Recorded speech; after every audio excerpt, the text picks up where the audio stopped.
Bonjour. Donc voici une vidéo encore sur le diagramme de Leibniz. Donc ici on va voir le mélange d'air. Donc ici on va voir quoi? On va voir une pulsion, une extraction. Et dans l'extraction on va récupérer une partie de l'air qui va se remélanger avec l'air neuf. Donc j'ai expliqué ça sur le tableau. Donc vous aurez une partie qui sera évacuée vers l'extérieur et une partie qui sera récupérée. Alors ne pas oublier pour l'air neuf.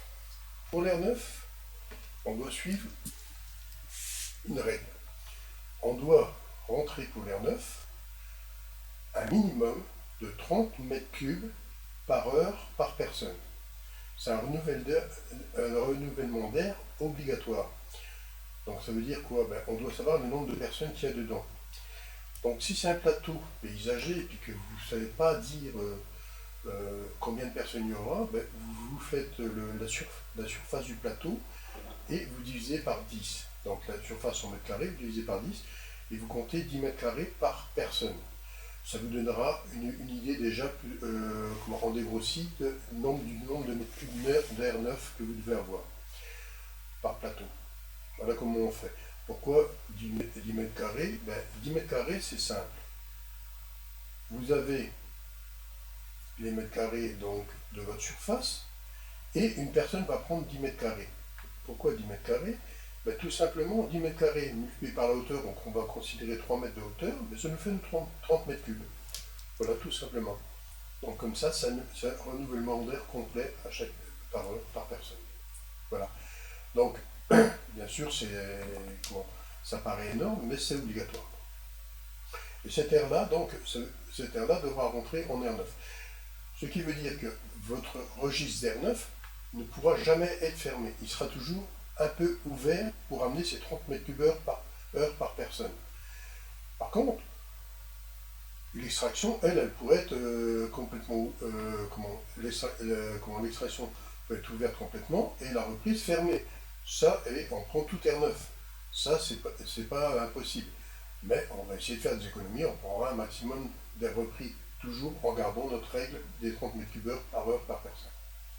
Donc maintenant, je vais vous montrer un petit schéma pour vous expliquer l'air neuf, l'air repris et l'air pulsé.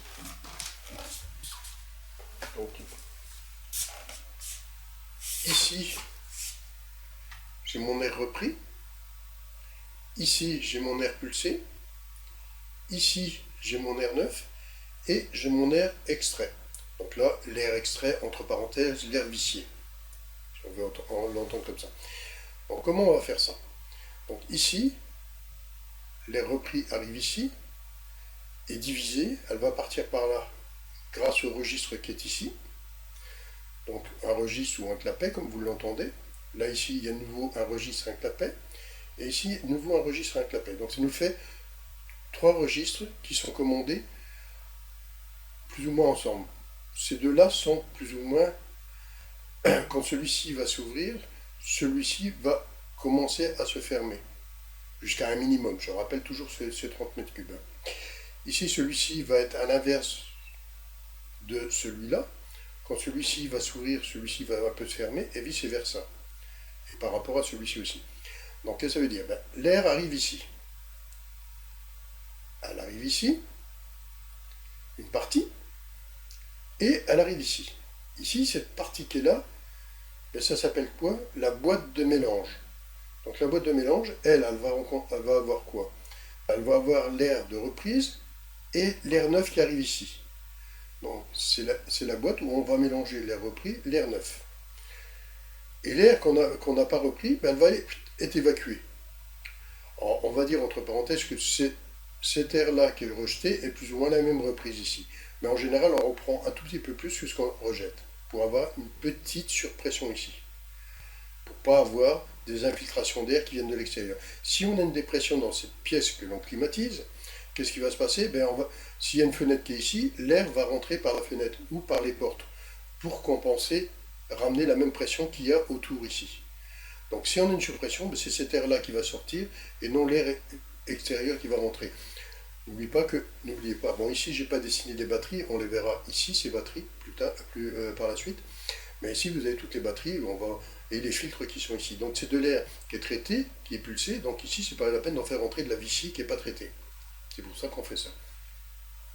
Alors, les registres ici vont être commandés via un ordinateur. Maintenant, c'est beaucoup de petits ordinateurs qui vont nous commander ça.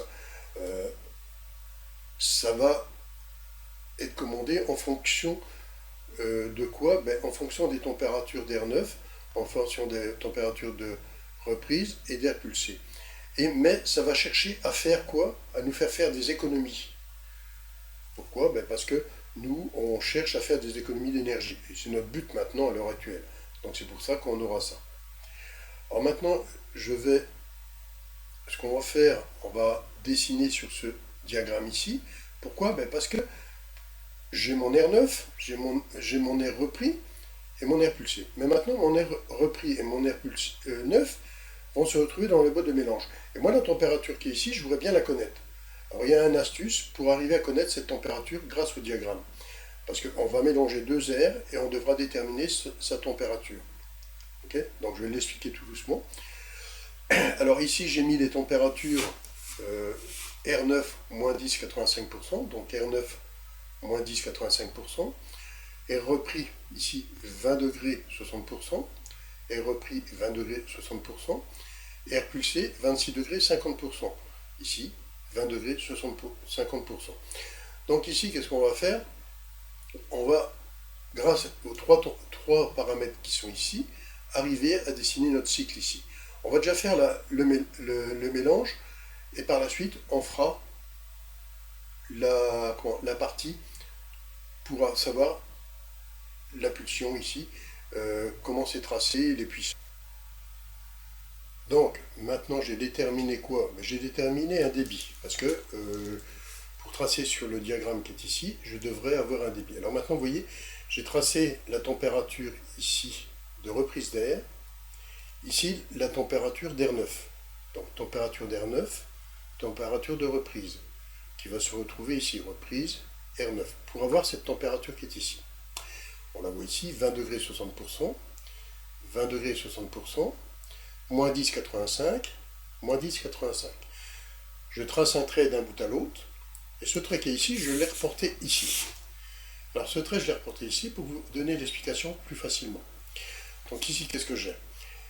J'ai tracé la même longueur que j'ai ici. J'ai pris une règle et j'ai regardé la distance.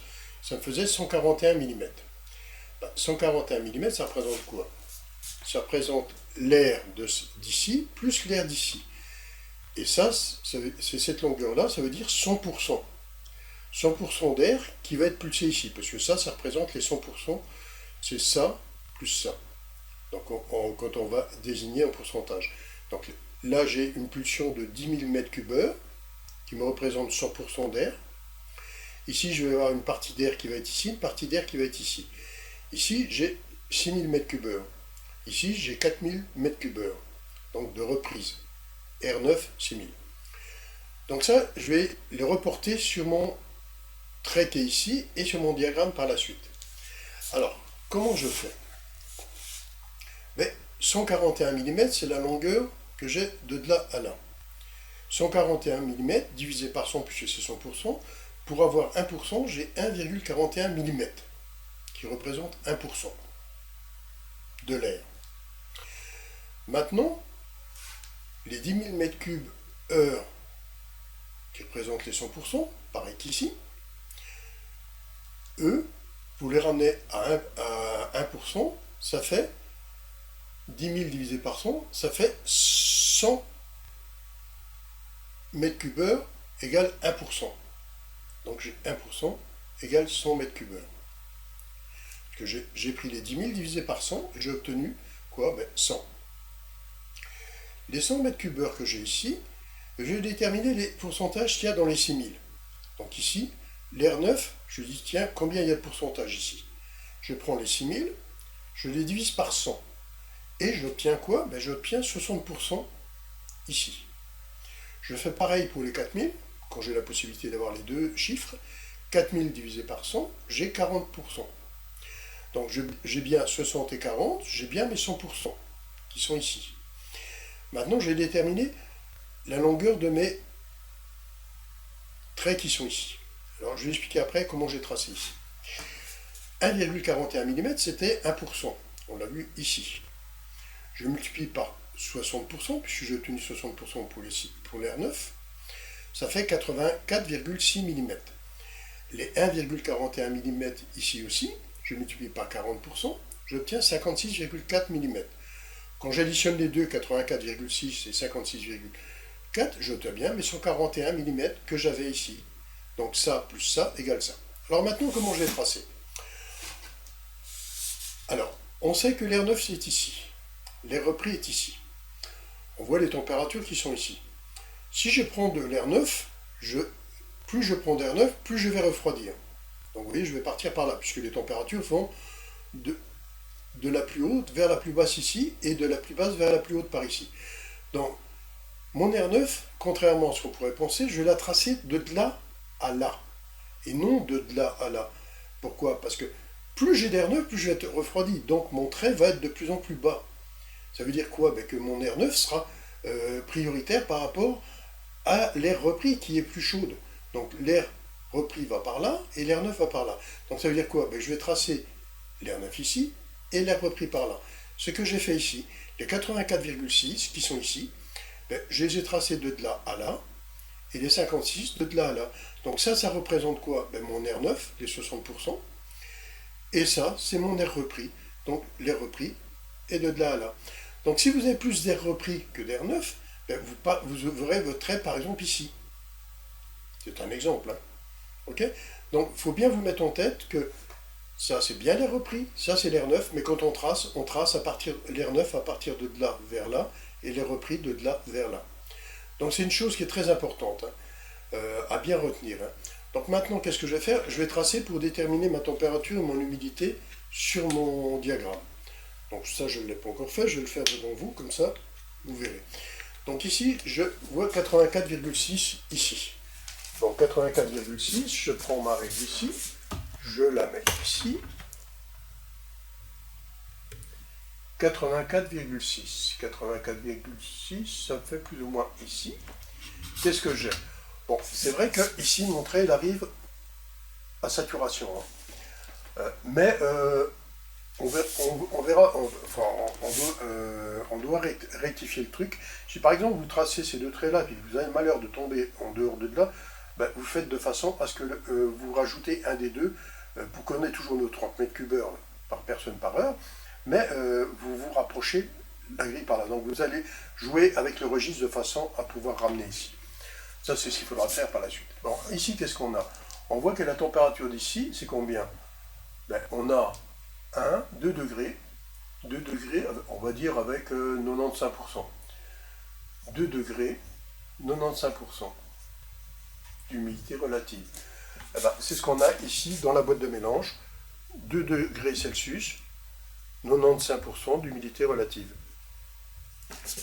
Ici, 2 degrés, 95% d'humidité relative.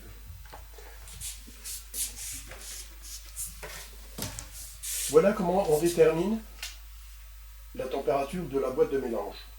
Donc retenez bien ça, c'est très important, de ne pas mélanger quand vous tracez R9 et R repris. N'oubliez pas, l'R9, je commence en haut, je descends vers le bas puisque j'ai la température qui va descendre, et l'air repris commence en bas et remonte sur le trait pour déterminer la température de la boîte de mélange. Voilà, donc ça c'est une explication. Après je vais vous faire un petit exercice pour vous expliquer le bien de la boîte de mélange. N'oubliez pas qu'on ne peut pas l'employer partout, le mélange de l'air. Hein. Dans certains établissements, comme les hôpitaux et tout comme ça, les boîtes de mélange sont un peu proscrites parce qu'on ne peut pas reprendre ça dans les salles d'opération, sûrement pas. Dans les salles d'opération, si vous prenez de l'air qui a été contaminé et que vous le remélangez avec de l'autre, bonjour les dégâts pour celui qui se fait opérer dans l'autre local. Si l'autre a une maladie, il va la renvoyer à l'autre. Voilà. Donc j'espère que je vous ai expliqué le plus possible ce mélange de l'air, et ça va suivre après les autres. Allez, à bientôt!